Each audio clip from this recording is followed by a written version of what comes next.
masakay. Yan. Legit. Pag gusto nyo magpakot, message nyo lang sa kuya. Yun, thank you ma'am. Yun, pahakot pa sa kayo. Siyempre, nagkaroon tayo ng isang maganda at sexy na client. Diyan lang yan mula sa Malolos at tinala natin yung mga gamit niya dito lang sa Bustos, sa Talambas. At saka siyempre, isang mabilisang maambon-ambon at maulan-ulan na hapon at para nakakatamad yung panahon pero kailangan natin bumangon para sa Panginoon. Hindi, joke lang. Siyempre, marami ng gastusin ngayon at saka ito nakita nyo naman advantage talaga pag pahapon o sa bagay kahit anong oras naman dyan papuntang Santa Rita o Giginto, napaka-traffic talaga at napakahaba na nakita nyo nga ron simula Roca hanggang dun sa may Santa Rita at sa Tikay lang natin kukunin yung mga gamit ni ma'am, konting-konti lang halos yan at wala naman masyado mabibigat at si ma'am may taga malayo rin lugar, taga Cavite pa yan si ma'am, meron lang siyang work dito sa Bustos nga at ito lang yung mga gamit niya at binibideo rin natin to para kahit papano nakikita rin natin at naisesend din natin kila ma'am yung mga gamit na someday baka sabihin nila may nawalang gamit maipakita rin natin sa nila kagaya nga ng mga ibang client natin na minsan may mga gamit na hinahanap pinakikita natin yung mga video natin na ma'am ito lang po yung ikinarga namin, sinakay namin doon sa sasakyan namin para kahit papano may ebidensya rin tayo at saka makita rin ng ibang client na legit yung pahakot pasakay natin at saka ito si Kuya Al lang yung ating tagabuhat nyo dahil isa lang tagabuhat lang ang kailangan at medyo hindi nga ganun kabibigat kaya ang kinuha natin si Kuya Al lang at wala rin masyado yung mga bata na nakakasama natin dito at wala yung mga pangmalakasan natin pero kahit papano ito si Kuya Al masipag naman to at ito yung apartment dito sa may Tikay. Sa Tikay, ano, may isang CR, may isang kwarto. Dito lang yan sa Tikay sa Muhammad. Kay Kuya Muhammad daw. Pagtanong nyo na lang, meron sila rito parang pinaka-atik ano. Secret lang. Maluwang-luwang din. At ayun na nga syempre nakapagkarga na kami ng mga gamit. Medyo maambon-ambon na nga yan.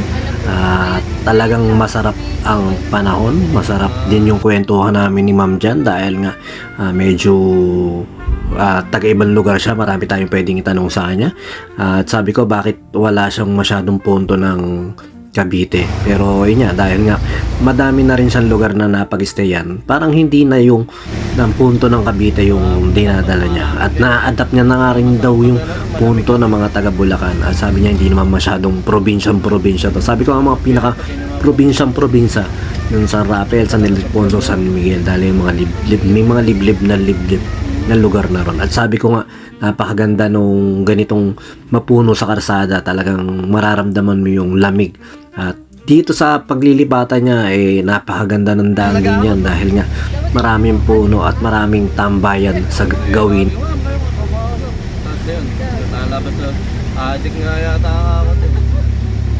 At yun, ay ang sarap din syempre ng trabaho natin ito at na-enjoy ko rin. Syempre may nakakakwentuhan tayo.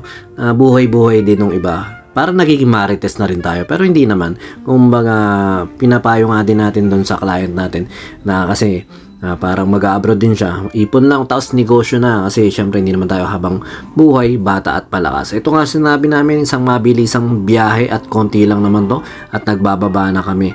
Konting-konti lang halos to. Medyo ano lang talagang malayo-layo lang din Malolos to Bustos. Pero ang kagandahan nun, hindi naman mainit at hindi rin pinagbigyan din tayo hindi umulan dahil kaninang umaga napakalakas ng ulan talaga at ayan na magiging kalaban natin sa panahon niyan sa paghahakot yung paulan-ulan pero kahit papano isisecure natin yung mga gamit ng client natin ayus-ayusin natin para kahit papano hindi talaga napasok ng basa o ng ulan o maanggihan yung mga gamit ng mga client natin at saka syempre someday magkakaroon din tayo ng maganda-gandang sasakyan na talagang masisecure yung mga gamit ng client natin.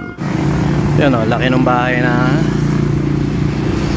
ano ba room for rent, galing si Kuya kasama natin. Sige, lang yan.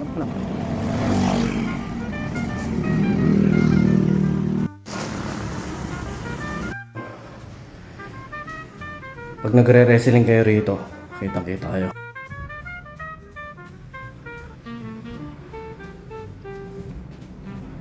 Tara. 8,000 daw eh. 8,000. Oo, dali. Baba na tayo. Laki kasi. Laki. Malaki ito. Hindi mo naman gagamit lahat eh. Okay, mama. Video lang namin ng konti. Baka para pag may hinanap. Pakot pasakay. Yan. Legit. Pag gusto nyo magpakot, message nyo lang sa kuya. Yo, thank you, ma'am. Yung, tapos na tayo mag-akot at try natin yung isang client natin. Kung kaya pa kasi medyo maulan-ulan eh. Try natin. Yun, thank you kay ma'am na nagano sa atin. Nagbigay ng content tip. Tsaka, unti lang yung gamit. Masarap na kwentuhan kay ma'am. Yun. Pakakot pa saya. Yun, muli maraming salamat kay ma'am sa masarap na kwentuhan at saka syempre salamat sa pag-abili sa Pahakot Pasakay. Sumayin niyo ang kapayapaan. Peace with you. God bless. BJAM Lights and Sounds. Pasok sa budget mo sa lahat ng klaseng auction gaya ng birthday, kasal, binyag at kahit ano pang okasyon. At yun, meron po tayong full band, sequencer, acoustic band at kahit ano mang setup para sa inyong mga okasyon. PM lang po kayo sa aming page na BJAM Lights and Sounds pag kailangan nyo ng banda at kahit ano nga pong may tutulong namin sa inyo sa inyong okasyon. At kahit anong setup po, pwede po tayong mapag-usapan natin kung ano yung naangkop sa inyong event. At yun, maraming salamat sa mga tropa natin nagla-like, nag-share, nagpa-follow syempre sa BJAM Lights and Sounds at patuloy na nag-hire sa amin. Sumayin nyo ako kapayapaan. Peace be with you. God bless.